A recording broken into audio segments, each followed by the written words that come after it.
নমস্কার বন্ধুরা। আজ কোনো কন্টেন্ট ভিডিও নিয়ে আসিনি। আজ এসেছি আপনাদের কাছে একটা সাহায্য চাইতে। আমার স্ক্রিনের নিচে যে মেয়েটির ছবি দেখছেন, মেয়েটির নাম অস্মিকা। অস্মিকা। মেয়েটি একটি কঠিন রোগে ভুগছে এবং ডাক্তারবাবুরা বলেছে একটা ইঞ্জেকশন দিলে, তাও আমাদের দেশে পাওয়া যায়নি ইঞ্জেকশনটা বিদেশ থেকে আনতে হবে। ইঞ্জেকশনটার দাম প্রায় 16 কোটি টাকা। হ্যাঁ বন্ধুরা, ঠিকই শুনেছেন, 16 কোটি টাকা। যেখানে 1,000 টাকার ইঞ্জেকশন দিতে গেলে লোকের কষ্ট হয়, সেখানে 16 কোটি টাকা। কিন্তু আমরা যদি সকলে মিলে একটু একটু করে সাহায্য করি, 16 কোটিটা কোনো ব্যাপার না। আমরা দেখিয়ে দিতে চাই আমরা পারি, আমরা মানুষের পাশে থাকতে জানি।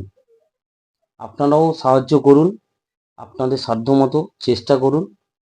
আর যদি অর্থ দিয়ে না পারেন, অন্তত ভিডিওটা শেয়ার করে একটু সাহায্য করুন, যাতে বাচ্চাটাকে সুস্থভাবে তার মায়ের কোলে ফিরিয়ে দিতে পারি আমরা। সকলের কাছে অনুরোধ, ভিডিওটা বেশি বেশি করে একটু শেয়ার করুন আর পারলে সাহায্য করুন। এর ডিটেলস কমেন্ট বক্সে আছে, আপনারা দেখে নেবেন।